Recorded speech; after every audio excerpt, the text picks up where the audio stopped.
എല്ലാ സഹോദരങ്ങൾക്കും നമ്മുടെ യൂട്യൂബ് ചാനലിലേക്ക് സ്വാഗതം. അപ്പോൾ ഇന്നത്തെ ഒരു വീഡിയോ എന്താണെന്ന് വെച്ചാൽ, നമ്മുടെ ശ്രീലു ടീച്ചർ ഉണ്ടല്ലോ, നമ്മളെ വീണ്ടും ഞെട്ടിച്ചിരിക്കുകയാണ്. ഞെട്ടിപ്പെന്ന് പറഞ്ഞാൽ ഒരു ഒന്നൊന്നര ഞെട്ടിപ്പാണിപ്പോൾ ഞെട്ടിച്ചിരിക്കുന്നത്. പുള്ളിക്കാരത്തി ഓരോ ദിവസവും 2 പ്രാവശ്യം വീതം കുളിച്ച് പ്രതിഷേധം പ്രകടിപ്പിക്കുമെന്നാണ് പുള്ളിക്കാരത്തി പറഞ്ഞിരിക്കുന്നത്. എന്തായാലും ഞാൻ നോക്കുന്നുണ്ട് പുള്ളിക്കാരത്തി വീണ്ടും ആ പറഞ്ഞ വാക്ക് പാലിക്കുന്നുണ്ടോ എന്നറിയാൻ വേണ്ടിയിട്ട്. അപ്പോൾ ഇന്നലത്തെ ഒരു കുളി മിസ്സായിപ്പോയി, അത് ഞാൻ എടുത്തിട്ടില്ല. പക്ഷേ ഇന്നത്തെ ഒരു കുളിയുണ്ടല്ലോ, അത് വല്ലാത്തൊരു കുളിയാട്ടോ. എന്തായാലും ഞാൻ ആ കുളി എടുത്തിട്ടുണ്ട്. പക്ഷേ ആ കുളിയല്ല മെയിൻ എന്ന് പറയുന്നത്. ആ കുളിയുടെ ഇടയ്ക്ക് ചില കാര്യങ്ങളൊക്കെ ഇവർ പറയുന്നുണ്ട്. അതിൽ ചിലതൊക്കെ കഴമ്പുണ്ട് എന്നെനിക്ക് തോന്നിയിട്ടുണ്ട്. ചില കാര്യങ്ങളൊക്കെ കഴമ്പുണ്ട് അവർ പറയുന്നതിൽ. എന്നാൽ ചിലതൊക്കെ പറയുന്നതിനോട് ഒട്ടും യോജിക്കാനും പറ്റുന്നില്ല. അപ്പോൾ കതിരും പതിരും എന്താണെന്ന് വെച്ചാൽ നമുക്ക് വേർതിരിച്ചെടുക്കണം. അപ്പോൾ എന്നാൽ ചോദിക്കുക, എന്തിനാ അത് വേർതിരിച്ചെടുക്കുന്നതെന്ന്? സമൂഹത്തിൽ നടക്കുന്ന പല കാര്യങ്ങളുടെയും നല്ലതും കെട്ടതുമായിട്ടുള്ള വശങ്ങൾ അത് ചൂണ്ടിക്കാണിക്കുകയല്ലേ ഈ റിയാക്ഷൻ വീഡിയോ പോലുള്ള ചാനലുകാർ ചെയ്യേണ്ടത്. അപ്പോൾ അതുകൊണ്ട് പറഞ്ഞതാണ്.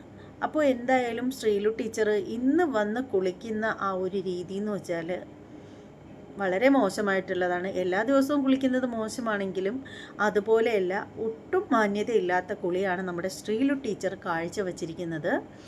പിന്നെ ഒരു കാര്യം എനിക്ക് ശ്രീലു ടീച്ചറിനോട് പറയാനുള്ളതെന്ന് വെച്ചാൽ, ഇങ്ങനെ കുളിച്ച് പ്രതിഷേധം പ്രകടിപ്പിക്കുന്നതിനേക്കാളും ഏറ്റവും നല്ലത് സെക്രട്ടേറിയറ്റിൻ്റെ മുന്നിലോ മറ്റോ ഒരു ചെറിയൊരു ഷെഡോ എന്തെങ്കിലും കെട്ടിയിട്ട് അവിടെ എങ്ങാനും പോയി കുത്തിയിരിപ്പ് സത്യാഗ്രഹം നടത്തുന്നതായിരിക്കും നല്ലത്. അല്ലെങ്കിൽ ഇതിനേക്കാൾ കൂടുതൽ പെട്ടെന്ന് നിങ്ങൾ ഉദ്ദേശിക്കുന്ന കാര്യത്തിന് നടപടി ഉണ്ടാവണമെങ്കിൽ ഒരു പോയിന്റിൽ നിന്നിട്ടാണല്ലോ നിങ്ങളിത് ചെയ്യുന്നത്. നിങ്ങളുടെ മനസ്സിലൊരു കാര്യമുണ്ടല്ലോ, അത് നിങ്ങൾ നമ്മളോട് എല്ലാവരോടും പറഞ്ഞിട്ടുണ്ട്. അപ്പോൾ അതിന് നിങ്ങൾക്ക് പെട്ടെന്ന് തന്നെ നിങ്ങൾ ഉദ്ദേശിക്കുന്ന നീതി നിങ്ങൾക്ക് നടപ്പാക്കണം എന്നുണ്ടെങ്കിൽ നിങ്ങൾ നിരാഹാരം നടത്തൂ. സെക്രട്ടേറിയറ്റിൻ്റെ മുന്നിലോ മറ്റോ പോയിരുന്ന് നിരാഹാരം നടത്തൂ, കുത്തിയിരിപ്പ് സത്യാഗ്രഹം നടത്തൂ. നിങ്ങൾ ഉദ്ദേശിച്ച കാര്യം നിങ്ങൾക്ക് നല്ല വസ്ത്രം ഉടുത്ത് തന്നെ നിങ്ങൾക്ക് നേടാൻ പറ്റും. പക്ഷേ അകത്തോട്ട് ഇങ്ങനെ വിടാനൊന്നും പറ്റില്ല, ഇഷ്ടത്തിന് ഒരുങ്ങാൻ പറ്റില്ല. പിന്നെ യൂട്യൂബിനകത്ത് നിങ്ങൾക്ക് വരുമാനവും കിട്ടില്ല. പിന്നെ വരുമാനം വേണമെങ്കിൽ കിട്ടും, അവിടെ ഇരുന്നിട്ട് നിങ്ങൾ ലൈവ് പോവുകയാണെങ്കിൽ ശരിക്കും ഇപ്പോൾ കുളിച്ച് നിങ്ങൾക്ക് കിട്ടുന്നതിൻ്റെ ഡബിൾ വ്യൂസ് നിങ്ങൾക്ക് കിട്ടും. പിന്നെ പത്രക്കാരൊക്കെ നിങ്ങളുടെ അടുത്തേക്ക് പാഞ്ഞു വരും. എല്ലാ ചാനലുകാരും ഓടി ഓടി വരും. ഒരു ദിവസം ഫുള്ളായിട്ട് നിങ്ങൾ പട്ടിണി ഇരിക്കേണ്ടി വരും. പിറ്റേ ദിവസം ഈ മഴയും കാറ്റും മഞ്ഞും ഒക്കെ കൊണ്ട് അവിടെ തന്നെ ഇരിക്കേണ്ടി വരും. അങ്ങനെ ഒരു ചാലഞ്ചിന് നിങ്ങൾ തയ്യാറാവുമെന്നുണ്ടെങ്കിൽ ഈ കുളിയുടെ ആവശ്യം ഒട്ടുമില്ല. നിങ്ങൾക്ക് ബാത്റൂമിനകത്ത് കയറി കതക് കുറ്റിയിട്ട് നിന്ന് തന്നെ നിങ്ങൾക്ക് കുളിക്കാം. ഇതിൻ്റെ ഒന്നും ഒരു ആവശ്യമില്ല. പക്ഷേ കുളിച്ച് വൈറലാവാൻ പറ്റില്ല, അത്രയേ ഉള്ളൂ. നിങ്ങൾ ഉദ്ദേശിക്കുന്നത് വൈറലാവുക എന്നൊരു കാര്യമാണല്ലോ. യൂട്യൂബ് ചാനലുണ്ട്, അപ്പോൾ നിങ്ങൾക്ക് കുളിച്ച് ഈ ലോകത്തിൽ പലതരത്തിലുള്ള പ്രതിഷേധവും നടന്നിട്ടുണ്ട്. റോഡ് സൈഡിൽ ബക്കറ്റിൽ വെള്ളം കൊണ്ടുവച്ച് പുരുഷന്മാരൊക്കെ കുളിച്ച് പ്രതിഷേധം നടത്തുന്നതൊക്കെ നമ്മൾ കണ്ടിട്ടുണ്ട്. പക്ഷേ ഇതുപോലെ സ്ത്രീകൾ വീട്ടിൽ നിന്ന് രാവും പകലും 2 നേരം ഡ്രസ്സ് ഇട്ട് കുളിച്ച് പ്രതിഷേധം പ്രകടിപ്പിക്കുക എന്ന് പറഞ്ഞാൽ വളരെ മോശമായിട്ടുള്ള കാര്യമായിട്ട് എനിക്ക് തോന്നുന്നത്. പിന്നെയെന്ന് വെച്ചാൽ പോരെങ്കിലും നിങ്ങൾ ഈ വസ്ത്രമൊക്കെ ധരിച്ചിട്ട് അങ്ങനെയാണെങ്കിൽ നിങ്ങളൊരു കാര്യം ചെയ്യൂ. നിങ്ങളെങ്ങനെയാണോ വാഷ്റൂമിൽ നിന്ന് കുളിക്കുന്നത് അതുപോലെ ഇറങ്ങി നിന്ന് കുളിക്കുക. പെട്ടെന്ന് വൈറലാവാം, പെട്ടെന്ന് യൂട്യൂബ് ചാനലിൽ ഇൻകം കൂടും. പിന്നെ നിങ്ങൾ വിചാരിച്ച കാര്യത്തിന് പെട്ടെന്ന് ചിലപ്പോൾ നടപടി ഉണ്ടാവും. അതിനൊപ്പം നിങ്ങൾ ചിലപ്പോൾ പെട്ടെന്ന് ഊളംപാറയിൽ കൂടെ എത്തിക്കേണ്ടിയും വരും. അത്രയേ ഉള്ളൂ, അല്ലാതെ വേറൊന്നുമില്ല. ആ ഒരു കാര്യത്തിലും തീരുമാനം ഉണ്ടാവും, അത്രയേ ഉള്ളൂ. ഇത് ഞാൻ നിങ്ങളെ നാണം കെടുത്താൻ വേണ്ടിയിട്ടോ അധിക്ഷേപിക്കാൻ വേണ്ടിയിട്ടോ ഒന്നും പറയുന്നതല്ല. വെറുതെ പറഞ്ഞു വന്നപ്പോൾ ഫണ്ണായിട്ട് പറഞ്ഞതായിട്ട് കണക്കാക്കിയാൽ മതി കേട്ടോ.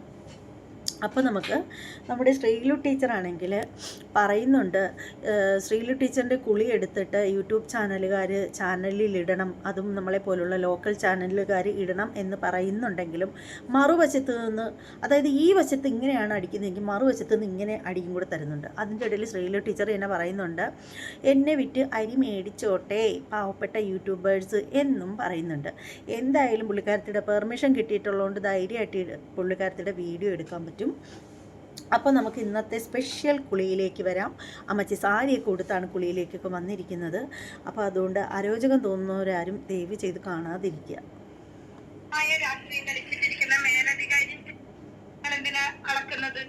ആ അളവിൽ എന്ത് കാര്യം?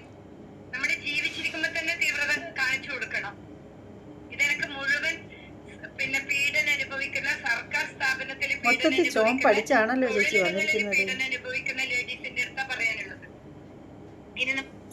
ഇതിലൊരു രസം എന്താണെന്ന് അറിയാമോ? നമ്മുടെ ശ്രീലു ടീച്ചർ, ശ്രീലു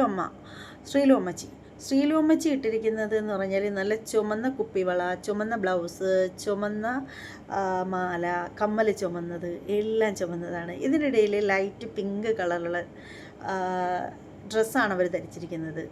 ഈ പറയുന്ന ഞാനും ഏകദേശം അറിയാതെയെങ്കിലും അവരുടെ ഡ്രസ്സിനോട് മാച്ച് ചെയ്യുന്ന ഡ്രസ്സാണ് ഞാനും ഇട്ടിരിക്കുന്നത്. അബദ്ധത്തിൽ പറ്റിയതാണെങ്കിലും അത് കണ്ടപ്പോൾ ചിരി വരികയാണ് കേട്ടോ. കുളിച്ചോണ്ട് പറയാം, കുളിവിട്ട കേസില്ല അമ്മച്ചി ഒരു മുദ്ര കാണിച്ചത് എന്താണെന്ന് നോക്കട്ടെ, വല്ല കുറ്റം പറയാനും ഉണ്ടോ എന്ന് നോക്കട്ടെ.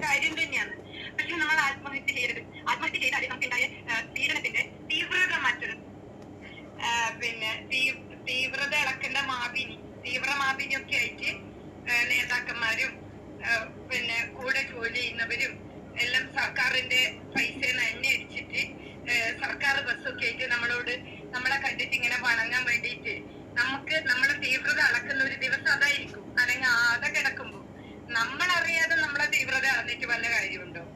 നമ്മളിങ്ങനെ ഡെഡ് ബോഡി ആയിട്ട് കിടക്കുമ്പോ നമ്മുടെ തീവ്രത നിങ്ങൾ എന്തിനാ അളക്കുന്നത്?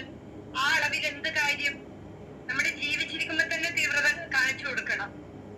ഇതെനിക്ക് മുഴുവൻ പിന്നെ പീഡനം അനുഭവിക്കുന്ന, സർക്കാർ സ്ഥാപനത്തിൽ പീഡനം അനുഭവിക്കുന്ന, തൊഴിലിടങ്ങളിൽ പീഡനം അനുഭവിക്കുന്ന ലേഡീസിന്റെ അടുത്താ പറയാനുള്ളത്. ഇനി നമുക്ക് കുളിച്ചുകൊണ്ട് പറയാം, കുളി വിട്ട കേസില്ല. അതെന്താ ഒരു മുദ്ര കാണിച്ചതെന്നാണ് എനിക്ക് മനസ്സിലാവാത്തത്. ഞാൻ ആ ഒരു മുദ്ര കാണാൻ വേണ്ടിയിട്ടാണ് വീണ്ടും അത് പ്ലേ ചെയ്തത്. എന്തായാലും ആ മുദ്ര എന്താണെന്ന് നിങ്ങൾക്ക് ആർക്കെങ്കിലും മനസ്സിലായിട്ടുണ്ടെങ്കിൽ ഒന്ന് കമൻറ്റ് ചെയ്തേക്കണം കേട്ടോ. എനിക്കെന്തായാലും ആ മുദ്ര മനസ്സിലായില്ല കേട്ടോ. ഞാൻ 2 തവണ നോക്കിയിട്ട് മനസ്സിലായില്ല.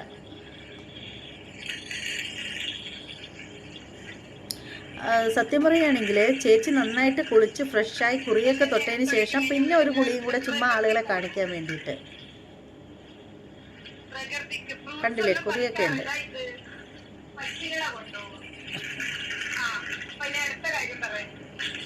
അപ്പൊ തീവ്രത ഒരിക്കലും നിങ്ങൾ അളക്കേണ്ടതല്ല. എന്റെ തീവ്രത എന്റെ മാനമൊന്നും നിങ്ങൾ അളക്കേണ്ടതല്ല. നിങ്ങൾ അളക്കേണ്ട കാര്യം എന്താണെന്നറിയോ? നിങ്ങൾ എന്താ അളക്കേണ്ടത്? ഒരാൾക്കുണ്ടായ സംഭവത്തിന്റെ നിജസ്ഥിതി മനസ്സിലാക്കാം. പിന്നെ നിങ്ങൾ ചെയ്യേണ്ട വേറൊരു കാര്യം, ഈ നമുക്കുണ്ടാകുന്ന പീഡനം ഉണ്ടല്ലോ, ഈ പീഡനത്തിന് കാരണക്കാരായ ആൾക്കാരെ നിങ്ങൾ സമൂഹം പുറത്തേക്ക് കൊണ്ടുവരിക. നിങ്ങളല്ല എന്റെ തീവ്രത പിന്നെ പറയേണ്ടത്. പിന്നെ എന്നെ തീവ്രമായിട്ട്, എന്നെ അതികഠിനമായിട്ട് തീവ്രമായിട്ട് എന്നെ പീഡിപ്പിക്കാൻ ഞാൻ വെല്ലുവിളിക്കുന്നു നിങ്ങളെ. അയ്യോ, നമ്മളെ കൊണ്ടുപോയി. എന്റെ വീടാണ്, എന്റെ സ്വന്തം പേരിന്റെ വീടാണ്. ഇവിടെ വന്നിട്ട് നിങ്ങൾ എന്നെ ഒന്ന് തീവ്രമായിട്ട് പീഡിപ്പിക്കും. അതിന് ഞാൻ നിങ്ങളെ വെല്ലുവിളിക്കുന്നു. ഇത്രയും വലിയ വെല്ലുവിളിയൊന്നും വേണ്ട ചേച്ചി. നിങ്ങളെ വെല്ലുവിളിക്കുവാണ്. എന്തായാലും ശ്രീലു ടീച്ചർ എല്ലാവരെയും വെല്ലുവിളിക്കുകയാണ്. തീവ്രമായിട്ട് ആരെങ്കിലും ആ വീട്ടിൽ ചെന്നിട്ട് അവരെ ഒന്ന് പീഡിപ്പിച്ച് കൊടുക്കുക എന്നാണ് പറയുന്നത്. എന്തായാലും യൂട്യൂബ് ചാനലിൽ വന്നിട്ട് അവർ വെല്ലുവിളിച്ചത് കൊണ്ട് തന്നെ നിങ്ങൾക്ക് ആർക്കെങ്കിലുമൊക്കെ ധൈര്യമുള്ളവരൊക്കെ ഒന്ന് ചെല്ലുക കേട്ടോ. കാരണം പരാതിയില്ലെന്നാണ് തോന്നുന്നത്, അതുകൊണ്ടല്ലേ അവർ വെല്ലുവിളിക്കുന്നത്. എന്തായാലും ശ്രീലു ടീച്ചറെ, ഇതൊക്കെ വളരെ മോശമല്ലേ? നിങ്ങൾക്ക് മുതിർന്ന മക്കളൊക്കെ ഉണ്ടെങ്കിൽ അവരിത് കാണുന്നുണ്ടെങ്കിലുണ്ടല്ലോ, അവർക്ക് കൂടി നാണക്കേടാണ്. അതൊന്ന് മനസ്സിലാക്കൂ കേട്ടോ.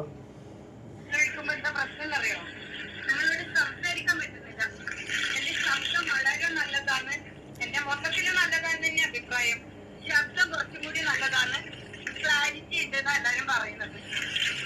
അപ്പൊ ഈ നഗ്നത അളക്കുന്നതും അതിനൊക്കെയായ വിഷമം അളക്കുന്നതൊന്നും സമൂഹത്തിൽ ഈ അനുഭവിക്കാതെ ഗുണ്ടായിസം കളിച്ച് മേലെ ഇരുന്ന് പണം ഉണ്ടാക്കുന്നവനും അന്ധമായ രാഷ്ട്രീയം കളിക്കുന്ന മേലധികാരിയും നല്ല ഒരാള് വിഷമത്തിന്റെ തീവ്രത അളക്കുന്നത്. നിങ്ങളെ പറ്റുമെങ്കിൽ തീവ്രതയോടുകൂടി ഒന്ന് എന്നെ പീഡിപ്പിക്കും. തീവ്രമായ പീഡനം ആഗ്രഹിക്കുന്ന ഒരാളാണ് ഞാൻ. കാരണം ഞാനൊരു 30 വർഷമായിട്ട് തീവ്രമായ പീഡനം തന്നെ അനുഭവിക്കുന്നത്. ഇതിൽ കൂടുതലൊരു തീവ്രമായ പീഡനമൊന്നും ഞാൻ ഇനി വരാൻ എന്റെ ലൈഫിലില്ല. പിന്നെ നിങ്ങൾ എപ്പോഴും കുത്തുമ്പോഴും നോവിക്കുമ്പോഴും കാരമുള്ളോണ്ടോ സൂചിയുണ്ടോ മുട്ടസൂചിയുണ്ടോ ഒക്കെ ശരീരത്തിൽ ഇങ്ങനെ കുത്തിട്ട് പോകുമ്പോൾ നിങ്ങൾ അനുഭവിക്കണം. വലിയ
പിന്നെ തെറിവിളികൾ ഉണ്ടാവും, ഇതുപോലെ പിന്നെ കുളിസീൻ ഉണ്ടാവും.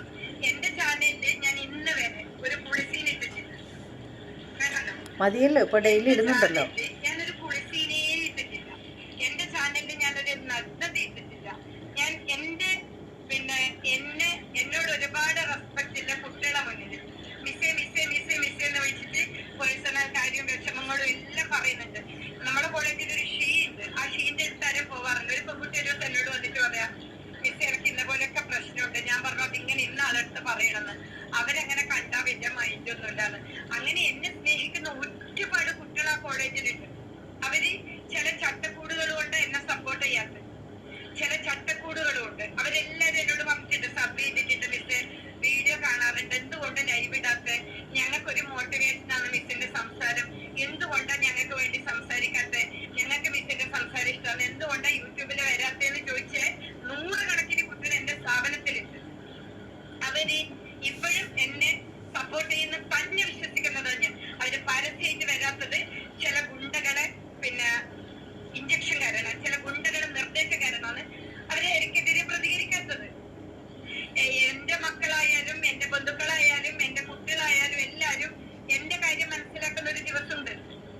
ആ ഒരു ദിവസമുണ്ട്. എന്നെ പലയാളും വിളിച്ചിട്ട് അതാ പറയുന്നത്, വിദേശത്തു നിന്നായാലും നിയമത്തിന്റെ മുന്നിലുള്ളവരായാലും പല ലേഡീസും പല പീഡനം അനുഭവിച്ച സ്ത്രീകളും പറയുന്നത്, നിങ്ങളെ അന്വേഷിച്ചിട്ട് മാധ്യമങ്ങളും നിങ്ങളെ ബന്ധുക്കളും എല്ലാരും നിങ്ങളെ അന്വേഷിച്ചിട്ട് വരുന്ന ഒരു ദിവസം ഉണ്ടെന്ന് എല്ലാരും പറയുന്നത്.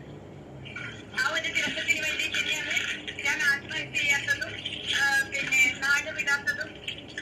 ഞാൻ തിരിച്ചു വളർന്ന നാട്ടിലെ പീഡനം ഒരുപാട് അനുഭവിച്ച് നല്ല എക്സ്പീരിയൻസ് ഉള്ള ഞാൻ ഇതുപോലെ കുളിച്ചിനൊക്കെ ഇടുന്നത് എന്തുകൊണ്ടാണ്? എന്തുകൊണ്ടാ കുളിച്ചിനിരുന്നത്? എന്തുകൊണ്ടാ കുളിച്ചിനിരുന്നത്? ഇല്ലാത്ത കുളിസീൻ ഉണ്ടാക്കി, ഇല്ലാത്ത കുളിസീൻ ഉണ്ടാക്കി, ഇല്ലാത്ത നഗ്നത ഉണ്ടാക്കി, സ്വന്തം ജോലി ചെയ്യുന്ന സ്ഥാപനത്തില് പിന്നെ എനിക്കെതിരെ പിന്നെ ഇത് വെച്ചു. എന്ത് വെച്ചു? കുട്ടികളുടെ മുന്നിൽ എനിക്കെതിരെ പോസ്റ്റ് വെച്ചു. കുട്ടിയുടെ വീഡിയോ എടുത്തിട്ട് പോകുന്നത്. അപ്പൊ നിങ്ങളൊരു കാര്യം ചെയ്യണം, എന്റെ അഭിമാനത്തിന്റെ എന്റെ മാനസിക പ്രശ്നത്തിന്റെ കാഠിന്യം പിന്നെ ആഴം ഗൗരവം എല്ലാം അളക്കാൻ ഒരാളെ വിട്ടോ. നിങ്ങള് തീവ്രത അളക്കാൻ ഒരാളെ വിട്ട് നിങ്ങൾ എന്തിനാ ഇങ്ങനെ ലജ്ജിച്ചിട്ട് ഇങ്ങനെ ഈ നാട്ടില് കുറെ ലജ്ജിച്ച് ജീവിക്കുന്നത്? എന്തിനാ ജീവിക്കുന്നത്? തീവ്രത അളന്നോളൂ. നിങ്ങൾ എന്റെ തീവ്രത അളക്ക്. ഈ ലോകത്തൊരാൾക്കും എന്റെ തീവ്രത അളക്കാൻ ഇനി ഒരു മാവിന് കണ്ടുപിടിക്കണം. നിങ്ങൾ ഇനി ഒരു തീവ്രമാവിന് കണ്ടുപിടിച്ചാലും നിങ്ങൾക്ക് എന്റെ തീവ്രത അളക്കാൻ പറ്റൂല. എന്റെ തീവ്രത ലോകത്തൊരാൾക്ക് അളക്കാൻ പറ്റൂല. എന്റെ ഓരോ ദിവസത്തെ കുളിയും ഇതുപോലെ ഉള്ള സത്യങ്ങൾ മുക്കുന്നത്, ഉള്ള നഗ്നമായ സത്യങ്ങൾ മുക്കുന്നത്, വ്യക്തമായി എവിഡൻസ് ഉണ്ടായിട്ടും പ്രതികരിക്കാതെ പിന്നെ പ്രതിനെ പ്രൊട്ടക്ട് ചെയ്യുന്ന ലേഡീസിന്, തൊഴിൽ സ്ഥലത്ത് ജോലി ചെയ്യുന്ന ലേഡീസിനെ പ്രൊട്ടക്ട് ചെയ്യുന്ന സംഘടനക്കും മേലധികാരിക്കും പിന്നെ അനങ്ങാതിരിക്കുന്ന പിന്നെ രണ്ടും കെട്ട രീതിയിൽ അനങ്ങാതിരിക്കുന്ന ലേഡീസിനും തീവ്രത ചോദിക്കാൻ ഒരുത്തി ഇങ്ങോട്ട് കയറൂല. അത് വേറെ. അങ്ങനെ എന്റെ തീവ്രത നിങ്ങളിലൂടെ നിങ്ങൾ അളക്കാൻ നോക്കുന്ന അവർക്കൊക്കെ വേണ്ടിയിട്ടുണ്ട് വീഡിയോ. എല്ലാ ദിവസവും വീഡിയോ ഉണ്ട്.